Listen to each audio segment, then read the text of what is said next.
In what began as a light-hearted exchange during a live talk show, things took an unexpected turn when Will Smith tried to poke fun at President Ibrahim Traoré.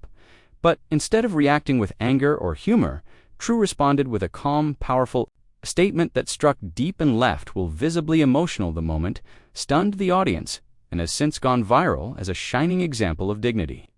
Wisdom and raw truth. The lights were bright, the studio buzzing, the evening with celebrities talk show had a star-studded lineup that night. On one couch sat Will Smith, Hollywood's beloved icon. On the other sat President Ibrahim Traoré of Burkina Faso in a simple suit, calm and steady. It was supposed to be a light segment, fun, friendly banter.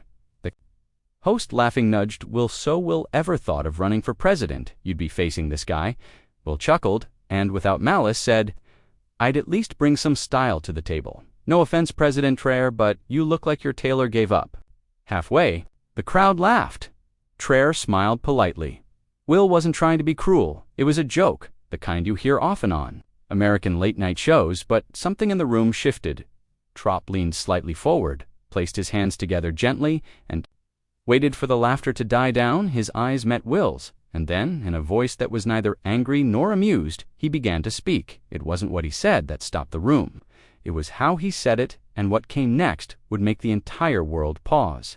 I don't wear power, Traoré began softly. I carry it. The room quieted. He looked gently toward Will. In Burkina Faso, there are villages with no electricity, kids who walk miles barefoot to attend class under trees. If I wore a $5,000 suit, I'd be stealing from them. Will's smile faded. Traoré continued, You make films that make the world laugh, cry, and think. I carry the weight of lives that depend on every decision I make, even the silent ones. If style could fix a broken hospital, I'd dress in gold. The crowd was frozen. No applause, no forced laughter, just stillness. Traoré's words hung in the air, not aggressive, not defensive, but honest, heart-shakingly honest. Will blinked slowly, leaning back. Something had touched him deeply. It wasn't about the joke anymore.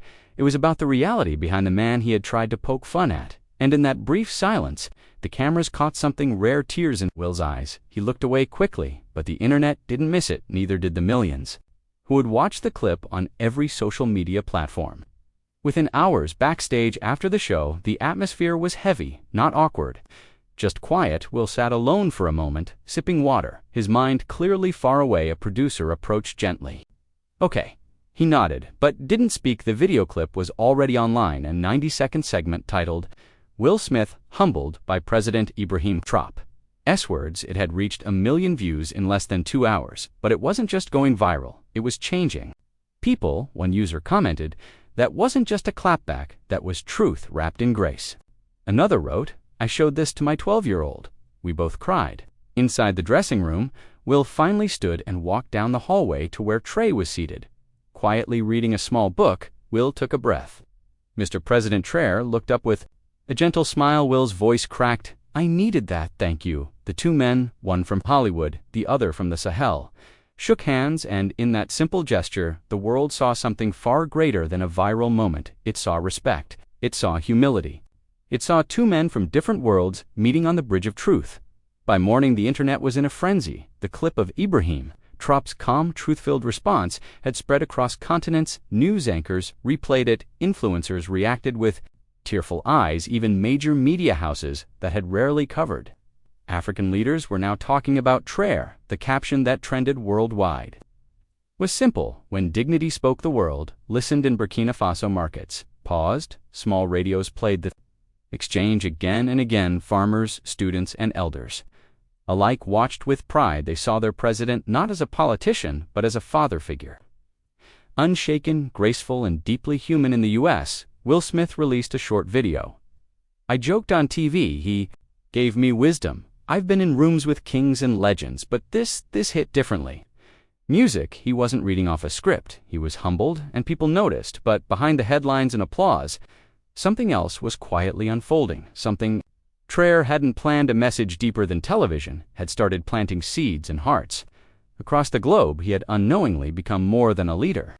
He had become a mirror, forcing people to reflect, and soon even more hearts would be tested. In a small hospital in Ouagadougou, 11-year-old Muna was battling leukemia. She had watched the clip of President Trrowé with her mother the night before. Her little eyes sparkled. "Mama, he's not like the others." She scribbled a note with her shaky hand and whispered, "Can we send this to him?" The nurse, touched by the girl's simple hope, posted the letter on Twitter with the words, "She has days left, but she wants to thank her president." The letter read, "Dear President Trrowé, I'm sick, but when I saw you on TV, I forgot my pain for a moment. You made me proud. You didn't shout. You didn't laugh back. You just spoke like a real papa. Thank you. I wish I could hug you by noon." The tweet had 2 million likes. Trrowé, in a quiet room at the embassy in New York, saw the message and didn't say a word for a while. Then he stood, put on his jacket, and turned to his staff. "Cancel the next meeting. I'm going to call a child." Muna's mother answered the hospital room. Phone with confusion. "Yes, hello." A warm, composed voice greeted her. "Madame, this is President Ibrahim Traoré. I please speak to your daughter." The room froze. The nurse gasped. Muna's eyes widened with wonder and disbelief. The president spoke softly. To her asking about her favorite color, her favorite food, she giggled through her pain. Then she whispered, "Are you really the man from TV?" Traoré chuckled gently. "Yes, little one, but more importantly, I'm your friend." Tears rolled down the cheeks of everyone in the room. He told her she had already done more than many grown-ups in this world, reminding people of kindness. "You are stronger than me, Muna," he said, voice breaking ever so slightly after they hung up. Traoré sat alone. For a while he looked out the window at the busy American city, but his mind was back home in that small hospital room. Filled with courage that night, he made a decision that would turn the already viral moment into a movement. He wasn't just going to be a trending figure, he was going to be a reason. After the cameras cut, the studio remained eerily quiet. Will Smith stood by the curtain, hands shaking as the echoes of Traoré's calm words still lingered in his chest. Few crew members avoided eye contact, unsure of how to process what they just witnessed. "You meant it, didn't you?" Will asked softly, approaching Traoré. The president nodded.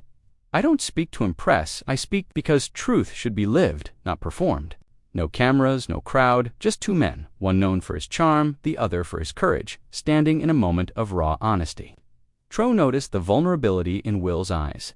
"You carry the world's laughter, Will, but have you ever let the world hear your pain?" That simple question cracked something inside the actor. He nodded, fighting back tears. Meanwhile, outside, the studio thousands had already clipped the video.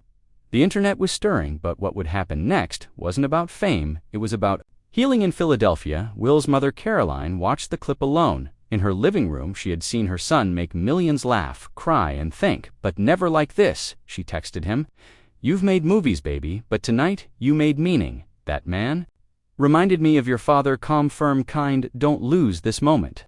Will stared at the screen for a long time. "You made meaning." He hadn't cried in front of his mother since his teenage years, but now the tears came like a flood. Something in Traoré's words had pierced a part of him he thought was buried about worth image and being seen for more than fame. He took a deep breath and opened his notes app for the first time in years. He began writing, not a joke, not a script, but a letter to the man who had unknowingly touched his soul. The next morning, Will's letter was posted to Instagram with a photo of Traoré standing calmly on set. It read, "President, true, you didn't clap back, you didn't laugh it off, you gave me truth in your stillness. I saw my storms in your dignity, I saw my doubts, you reminded me and maybe reminded the world that a man doesn't prove his strength by force or flash, but by how he carries truth. Thank you, I'm learning and I'm listening." The post exploded. Millions reshared it, politicians commented, young people cried, parents used it to teach their children, and in Ouagadougou, Traoré's office received hundreds of letters from across the globe, but one letter stood out. It wasn't from a celebrity or a leader or a journalist, it was from a little boy in Harlem, and the last line simply read, "I want to be calm like you when people laugh at me," and said this isn't just about what happened on TV, something is waking up on the other side of the world. A 12-year-old boy named Marcus sat on the edge of his bed and laughed at for wearing shoes with holes in them. His mom made him warm tea, but it didn't help the ache in his chest that night. As she scrolled through her phone, she saw the viral clip of President Trrowé speaking to Will Smith. She turned up the volume. Marcus looked up. Traoré's words played, "The world does not need louder men, it needs quieter hearts with deeper truths." Marcus froze. He replayed that line 10 times. Then he quietly pulled out a worn notebook from under his pillow and wrote, "Dear Mr. Traoré, today I was laughed at, but I didn't scream. I remembered your voice. I think that made me strong." He folded The note, not sure if he'd ever send it, but the act of writing gave him peace. For the first time in weeks, he slept through. The night President Traoré sat in his modest office, scrolling through the wave of messages his team had filtered for him. One email stopped him cold. It was a scanned letter, handwritten. He looked out the window and said quietly to his aide, "We lead nations, but sometimes we just need to hold one child's pain." Without hesitation, he asked for a call to be arranged that same evening. "Hello, who is this? This is Ibrahim Traoré. I read your letter." The boy went silent. He thought it was a prank, but Traoré continued, "You are stronger than many adults I've met, and I want you to know you gave me hope today." Marcus cried, not the loud kind, the quiet shaking kind, the kind that comes when someone finally sees you. The following day, without cameras or press, Will Smith arrived in Ouagadougou. He wore simple clothes, no entourage, no announcement. When Trrowé saw him, he smiled warmly. "I didn't expect Hollywood to come so humbly," he joked. Will chuckled but then paused. "I came because what you said didn't just touch me, it changed me." They sat under a tree in the courtyard of a local school, where children played unaware of the history. Quietly unfolding nearby, Will handed Traoré a folded paper. "This is a list of every apology I owe from my past, from fame, from pain I carried into other people's lives." Traoré read the names, then nodded. "Healing doesn't start when we fix the world, it starts when we tell the truth to ourselves." Nearby, a small girl ran up and gave Will a flower. He knelt and smiled. It was not a grand stage. It wasn't for applause, but it was more human than anything Will had felt in years, and the cameras, they weren't needed in a small barber shop. In a dusty town on the outskirts of Ouagadougou, a group of young men crowded around a tiny flickering TV. It was replaying that moment when Will Smith's playful jab turned into silence, and Traoré's words echoed across the globe. One of the young men, Idris, wiped his eyes and said, "This is the first time I've seen a president speak with his soul." The barber, an old man who'd seen regimes come and go, nodded slowly. He didn't just speak to Will, he spoke to all of us who have been laughed at for being quiet, for being different on that day in that humble barber shop. The clip didn't just trend, it transformed. They turned off the TV and sat in thoughtful silence, not because there was nothing to say, but because they had just seen something pure in a world that often felt cold. 2 days later, a handwritten letter arrived at the Burkina Embassy in Los Angeles. It was from Jada Pinkett Smith. She had watched the moment on live television, then watched it again, then cried. The letter was not formal, it was vulnerable, dear. Not just to Will, but to millions of men watching who've never been told that dignity doesn't mean domination in one moment with no raised voice. You taught the world that calm isn't weakness, it's a quiet form of strength. You have no idea how badly this world needed that message. Traoré read it alone. He folded the letter slowly and placed it in his journal. He then turned to his aide and said, "We don't need louder speeches, we need louder silence." Followed by deeper actions across continents, something strange began to happen. Clips of Trroé's statement were being subtitled into Mandarin, Arabic, French, Portuguese, even Swahili, not because it was trending, but because it felt like truth. Finally, had a voice. Universities discussed it, psychologists wrote articles, churches and mosques referenced it. People weren't just sharing the video. They were pausing their lives to reflect on it. Even a popular late-night comedian who initially mocked the moment returned on air to apologize. "I thought it was just another awkward talk show moment, but I see now it was history being made quietly in Burkina Faso." A school dedicated its library to the quiet voice of truth, naming it after Trrowé. The moment had evolved. It was no longer about Will Smith or television. It had become a symbol, a turning point, a mirror, and the world couldn't look away. 3 days after the viral moment, Will Smith made an unannounced appearance on a daytime show.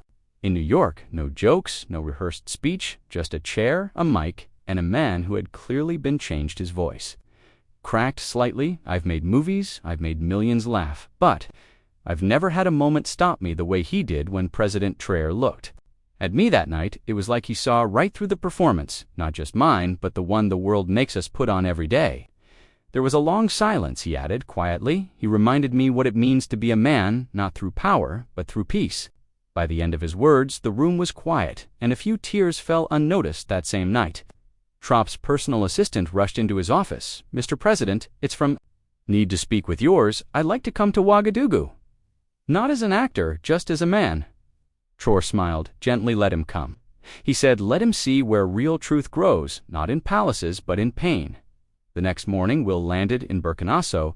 He wasn't greeted by cameras or red carpets, just Traoré himself, wearing a plain shirt, holding out his hand. The two embraced, no words.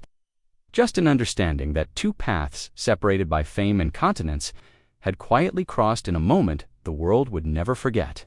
On the sixth day, a small impromptu press conference was held outside a local youth center. In Ouagadougou, Will stood beside Traoré. His voice was steady.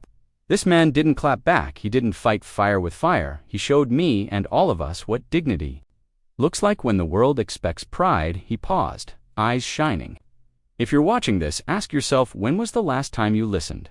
With your heart, Traoré stepped forward and added, "Quietly, we don't heal by mocking. We heal by recognizing the wounds in each other." The crowd didn't cheer, they just stood silent. Moved. The clip went live within 24 hours, over 40 million views, and across homes, offices, classrooms, people cried, not for entertainment, but because in a broken world they had seen something pure. Dear viewer, if this story touched your heart, if even one moment made your eyes well up, please subscribe, like, and drop a comment below, not just for the algorithm, but so more people can feel what you just felt. Tell us what part moved you the most. Let this not be the end music.